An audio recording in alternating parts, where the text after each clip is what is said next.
Celebrity তোমাদের এই গরিব এলাকায় কুত্তার ভাড়া দিলাম। ভাই ওটা কুত্তার ভাড়া হইতো না, হাতির ভাড়া হইব। আত্মীর ভাড়া হেই এই পাগলারে কইতে ধরে লইছে এলাকার মতো গন্ধ ছুঁছে, ওই তো কই গন্ধ কইতে আয়, ও আন্দে চুলত তাইতাছে আর দাড়িত তাইতাছে। আরে পাগলা তো এটা কি কইতাছস? এবি ভাই ছিলস না? এবি ভাই তো আমার দেশের গর্ব, এই পর্যন্ত মার খাইতে খাইতে আইছে। ওকে ফাইন, এটা আমি গর্বের সহিত বলতে পারি। আমি প্রত্যেকটা মাইর খাই এই পর্যন্ত আইছি। এটা ধরে নেবেন ভাইয়ের একটা অ্যাটিটিউড, ধরে রাখতে হয়। বন্ধু ক্যামেরাটা ধর, ভাই একটা ডায়লগ দেন।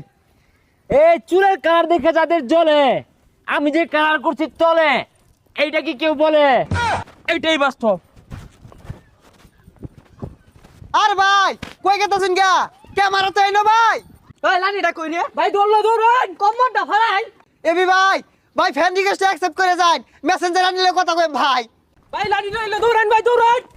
মারলে মারক, মায়ের খাই খাই তো বড় হয়েছি। ওয়াল্লা গোলা নিয়ে আইছে ওয়াল্লা।